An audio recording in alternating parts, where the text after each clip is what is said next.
Es ist jetzt fast 24 Stunden später. Ich weiß nicht mehr, worum es geht. Stimmt natürlich nicht. What song should I play? Ich weiß genau Bescheid. Hier, das habe ich alles in meinem Kopf gespeichert. Über Nacht. Mir ist es mittlerweile echt so egal, welchen Song wir spielen. Ich habe mir auch keinen einzigen gemerkt. Spricht alles ein bisschen gegen mich. It's funky, it's groovy, it's Stab in the Twilight by Knife and Easy. It's getting pretty late. This might be your last break for the night, so try to enjoy it. Give me a buzz when you want to go back on air. Ja, war ja auch schon 4 Uhr. Eigentlich sollte die Polizei zurückkommen. Let's roll. You got it. We've got another call coming through, too. Time to turn the music off. Welcome back to 189.16, The Scream. I believe we have another caller on the line. How are you tonight, caller? Forrest, it's me, Roller Ricky. Oh, and Maxie's here too. Good to hear from you again. How are you both doing? Aw, we're good, man, thanks to you. You're like our guardian angel. That wouldn't be a bad look for you, Forrest. A little White Wing Halo number? Maybe something for the K-Fam Halloween party. All right, everyone, let's calm down. Ricky, I'm just glad we could help you and Maxie. Is there anything else we can help you with, Ricky? Actually, I think I have some info that might help you. Oh? What's that? You see, man, me and Jason know each other. You know each other? Yeah, we went to Gallows High and played on the football team together. He was a gnarly offensive linesman, and I was our star wide receiver. Runner Ricky, they called me. All right, and what does that have to do with tonight? Well, because George, the guy who drowned, he was on our team too.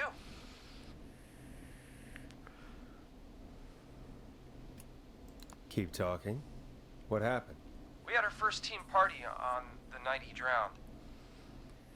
He seemed like such a good dude. Ricky, were you there when George drowned? No, man. Once the party turned, I beat feet out of there. Man, I remember George and his girl there. There was a whole lot of love, man. I could see it, you know? Ricky, please. What was her name? I never got her name, man. He just called her Bean. I didn't really know her before or see her after that. Then what did she look like? Please, tell us anything you remember. I just remember a pretty girl, man. I'm sorry. Ricky, you said the party didn't last long. What happened? We were just having a good time, and then the next thing I knew, everyone was running for their life. I looked up and saw a goddamn whistling man in the trees. And I never ran so fast in my life. I ran straight home. Didn't know about George until next morning at school. I'm guessing it was whistling night, wasn't it? That the whistling man was just another kid. Yeah. I don't know how George died, but I always felt like if anyone deserved to die that night, it should have been me. And Can't believe they did that to you all. yeah, but they did. And it took a long time to get over that, but yeah, just thought I'd tell you all what I know. Thank you, Ricky. This helps. Thank you. You got it, man. Anyway, I think it's time for me and Maxie to free up your phone lines. Thanks for listening, man. I'll let you to it. Night, Ricky. All right, folks. Looks like we got a new lead in the case. If anyone has any info about this mysterious bean, please call in. If she was George's girlfriend back then, she's probably in her mid to late 30s now. Huh. Oh, we have another call coming in, but hang on. What's up, Peggy?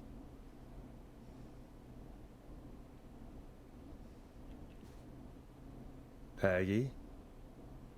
You're gonna want to take this call off the air. Who is it? Just do it. All right, folks, it's time for another track. Here's one to help you sit back and relax. We'll be right back after this. I hope this is good news, Peggy. Who have we got? Find out for yourself on line 1. Hello? Forrest, I'm glad I got back through to you. Sounds like it's been a busy night, huh? Surprise! It's Leslie, our 911 operator, leading the charge from Henderson to come save us. Puh. It's so good to hear from you. Are you okay? We're doing okay. Sarah and I are both happy to be headed back home. We're happy to have you too. Wait, Sarah? Oh, yeah, I mean Deputy Martinez.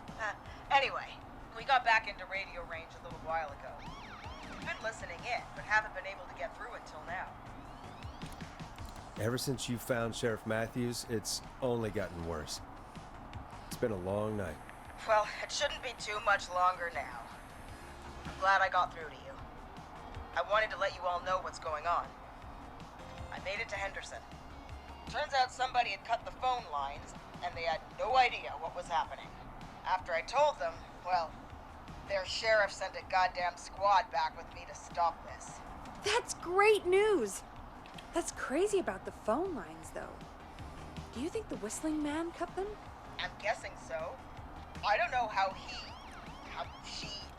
the Whistling Man did it. But that doesn't matter right now. Listen, we're coming in hot, but we need your help. I know Gallows Creek isn't a big town, but if we don't know where the Whistling Man is, we can't get him. Her. That's where you come in. You can count on us. What do you need? It might be a long shot, but here goes. The Whistling Man already called up a few times. I bet she calls again. We're still a little ways out of town, so if she calls, stall her. Buy as much time as you can for us to get in. And while you're talking to her, try to figure out where she is. We'll be listening in, so once her location is known, we'll head straight there and end this nightmare. Ja, also ich meine ja, die Bullen hängen doch da sowieso mit drin in diesem Cover-Up. Und wenn es einer von denen war, dann wissen das alle. Ich traue denen nicht. I'll do my best. I know you will. Heck, I can see the headlines now. Forrest Nash's interview of a lifetime. Anyway, I'll radio the other cars and tell them the plan is a go. Hopefully the next time I see you, it'll be with our killer behind bars. Take care now. We'll see you soon, Leslie. Oh, thank God. It sounds like this is almost over. We're nearly through this. Best we don't waste any time then. Let's get back on air.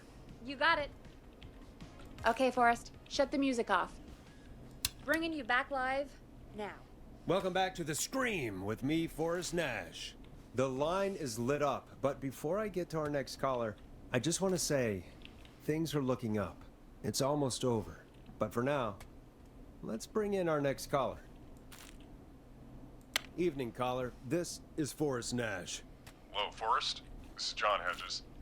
I'm here with Casey. I wanted to give you an update on Jason. John! Is he gonna be okay? He's a fighter. He'll be fine. We've got him stabilized and resting in a bed. We're preparing to move him to the hospital. Thank you so much. If you hadn't been there, then... God, I don't even want to think about what would have happened. Of course, Casey. We're just happy he's okay. John, Casey, you two did all the work. Tell Jason to get well soon from us, whenever he's up for it. Well, why don't you tell him yourself? Is this Forrest? Jason, we meet at last. It's good to hear you, Jason. How are you? Oh, well, you know. I've got a hole in my stomach, and there's a knife in my leg, but John gave me something to take the edge off. So, I might feel even better than either of you.